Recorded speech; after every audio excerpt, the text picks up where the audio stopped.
Welcome back to the shop. I'm Earl. This is Earl's Small Segment Shop. I'm going to do a video on sanding. Sanding magic, let's call it. There's no magic to it. But it's one of my favorite subjects.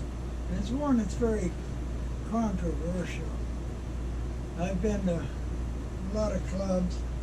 I've seen on a lot of Turner. I've done demonstrations. And it seems most people have got a closed mind on sanding. Why? I don't know. You know. And they don't want to hear it. You know, I've been sanding for 20 years. You don't have to show me how to sand or some such other. And again, like I said, I've been to clubs, and the clubs are a good place to learn many things. They're great. A lot of friendship, visit a lot of shops, learn a lot of stuff. But there's two things that really bother me about clubs, most of them, for all that I've seen. One is, you bring a turning in, everybody says, well, how thick did you make the walls? How thick did you make the walls? I make my walls a 1/16 of an inch thick. Well, you know, when I make a turning, I make it where I like to look so. I have no idea how thick the wall is. I don't care how thick the wall is. The tourist that comes through and buys it, he don't care how thick the wall is. If I send it to my Aunt May, she don't care how thick the wall is. If I like it, that's it. And each and every one probably got a different thickness of the wall. Now I made some small rice bowls have really thin walls, you know, but I made bigger turnings with thicker walls. But the thing that really bothers me, and I've seen it in all the clubs, they'll say, well, I make my turnings, I turn to where I can start sanding at 220s. 220 seems to be the magic number. Everybody starts turning at 220. Well, I've seen a lot of them, seen them demos, been to, you know, have weekend demonstration. And they start turning at 220, when in reality, they should start, you know, 80. And they sand, and they sand, and they sand, and they sand. Wear out the sandpaper and take forever because they started at 220. So on this video, this is what people ain't going to like, they're going to shut it down now, is sanding is relative easy and quick. If you don't like sanding, if you use power tool to sanding on a lathe, you're not sanding correctly, I tell you. I know you're not going to like to hear it, but that's a fact. Okay, so now, what I want to say is, there is a source of cheap sandpaper that is the best quality there is. Actually, it's sanding cloth. You see, in Germany, there's this big company that makes industrial sanding belts. You know, 20 foot wide and 100 yards long, to go on these big industrial machines where the belt loops many times before it goes over the head. All the way down to small belts, you know, used in woodworking equipment. They make all the belts. And actually, they're cloth backed. Well, they get a lot of cutoffs. Lots of cutoffs. Instead of throwing them away, they send them to their outlets. And they got outlets in North Carolina. I think that's the only place they got outlets. And they box them up and sell them in boxes cheap. But if you actually go to the stores, they got the odd pieces in big bins in the back that they sell by the pound. But even if you can't, not in North Carolina, buy it by the pound, they still package them in boxes and sell best paper in the world cheap. They're called the bargain boxes. Now, of course, I live in North Carolina, and I won't go in and look in the bins every so often. You don't always find all the grit. Sometimes you only find, say, 100 and 120, or you find 320 and 400, or you never know. It's always different. But I was in there one day, and I found quite a good assortment they had, and I bought this bag. I think it cost me $3. What I got in this bag, and what I'm going to use for the demo today, is, let me turn the camera off here and get it out, and I'll show you. This is what I got out in a bag. Cost me all, I think about $3, maybe not even that much. They sell it by the pound, like I said, in the back in the bins. So what I get, they had quite an assortment that day. I got a piece of 80. I'm going to cut a small piece out of each one. That's P80, that's 80 grit.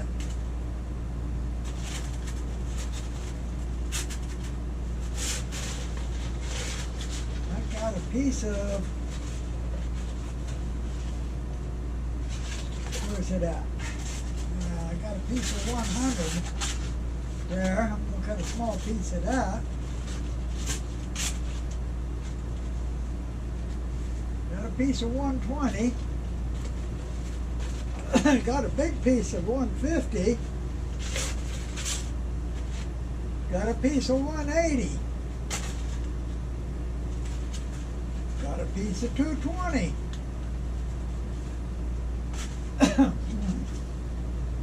Got a piece of 240. Right here, this size piece, 240.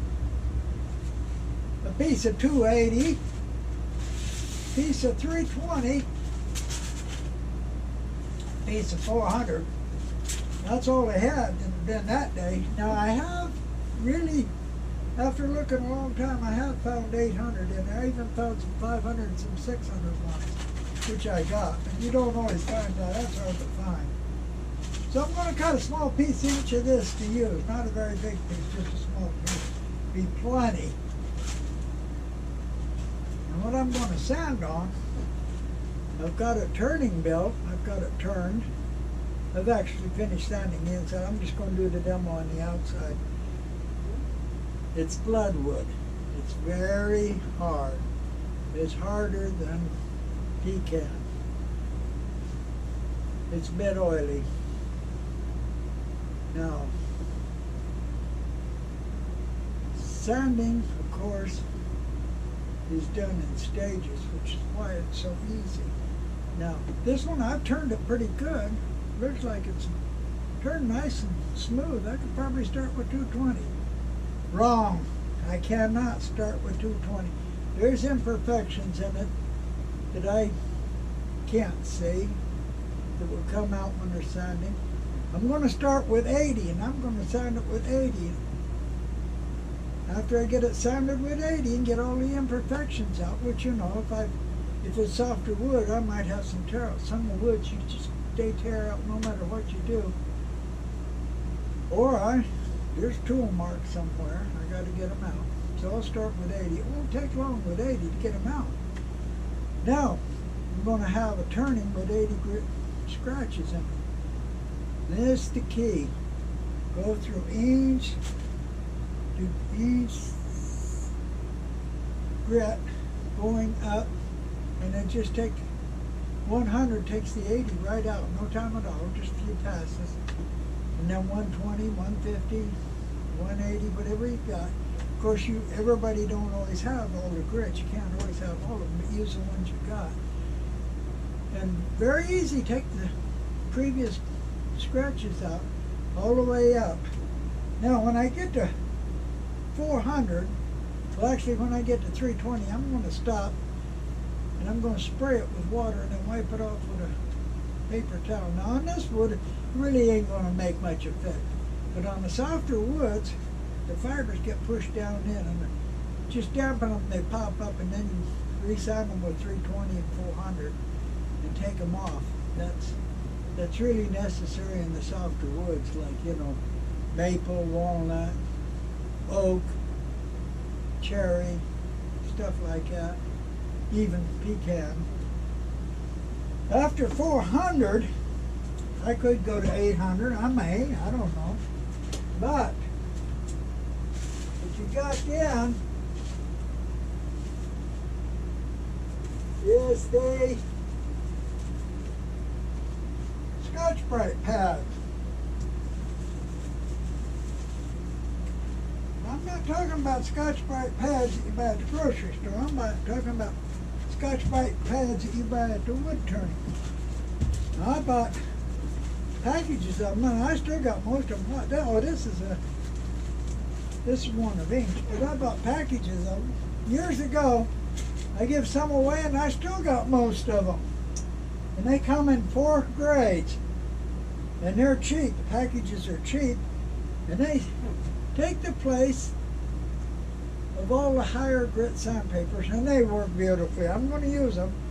First is a grain. This one's well worn, but I'm still going to use it. The purple's the second one, then the gray, and then the white. White's the finest one. Now I'm going to use these to sand with.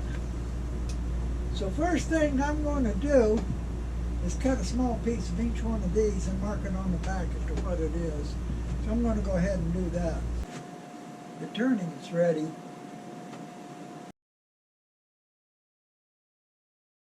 It's going to have to be turned with 80, even though it don't look like it. I got to turn it one time with 80. Excuse me. Got sandpaper cut in little pieces to use. Now, of course, you may not have all these grits. Just use what you have. Don't skip any. The big secret is starting with the right grit.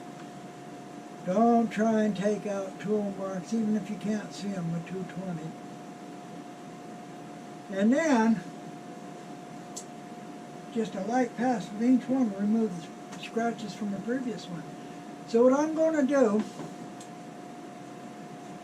and I'm going to do this all on camera. I'm not going to hide any by turning the camera off and sanding.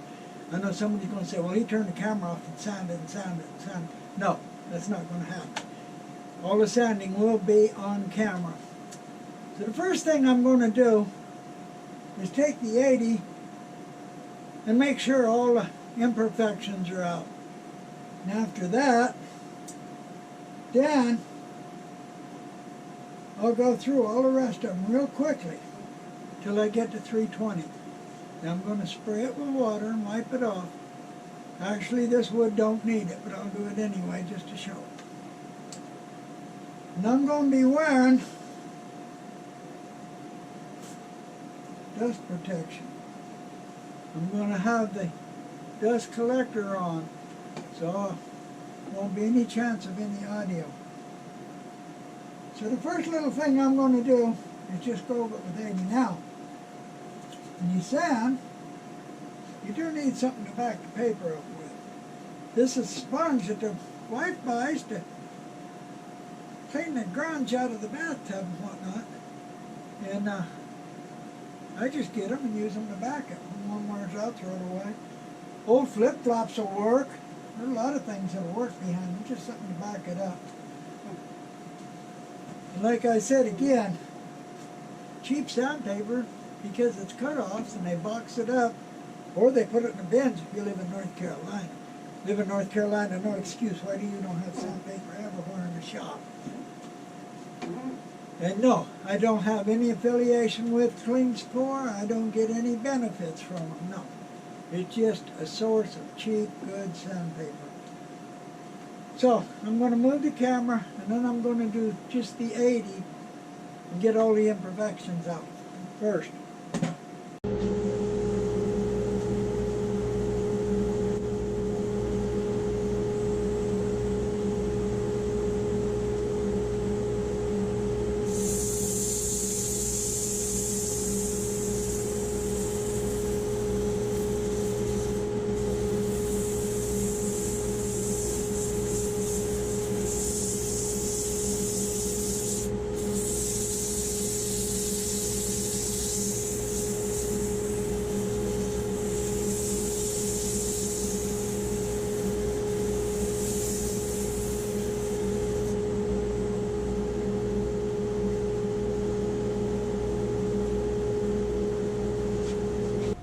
Okay, I went over it with the 80 grit.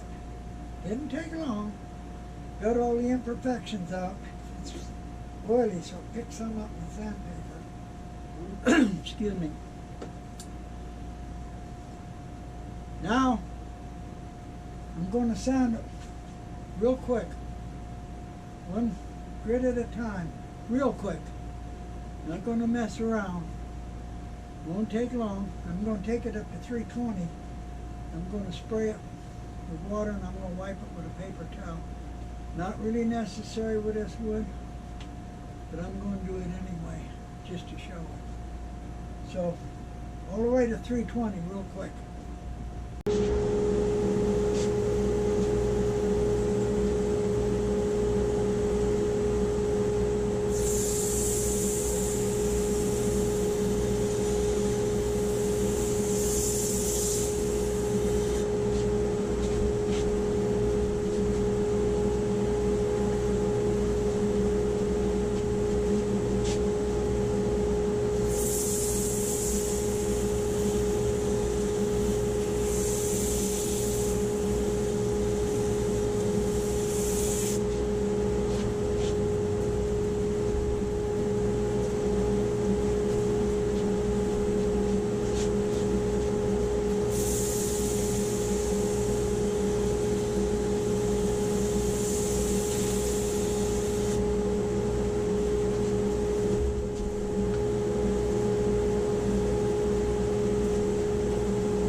Spray bottle my wife gave me, I cleaned out, put water in.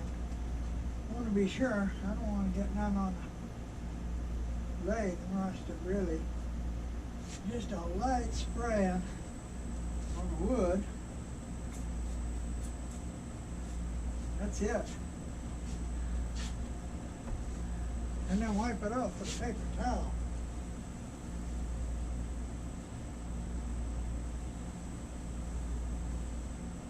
Make sure I didn't get any on the lathe, on the chuck. I don't want to rust nowhere. Wipe it off good. And let it dry for a minute.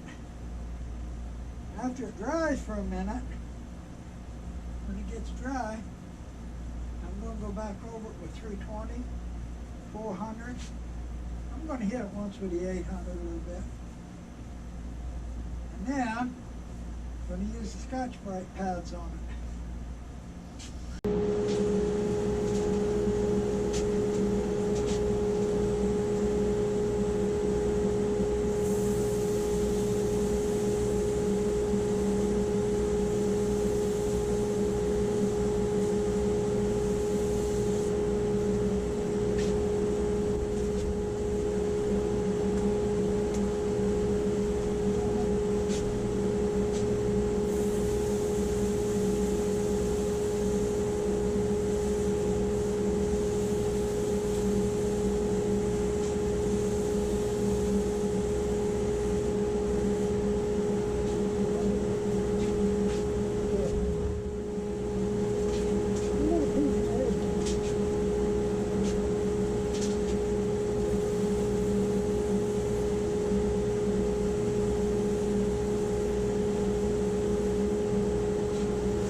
Okay, look at this.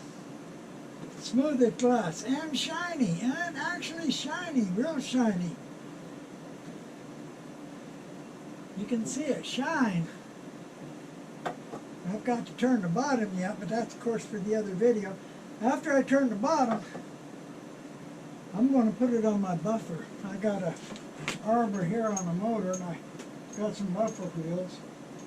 No need even starting with the first wheel, don't need it. I'm going to start with the aluminum oxide, well, what they call white diamond, it's really aluminum oxide, and then the wax, and I'll shine this up crazy shiny. So, very quick and very easy. Hard wood.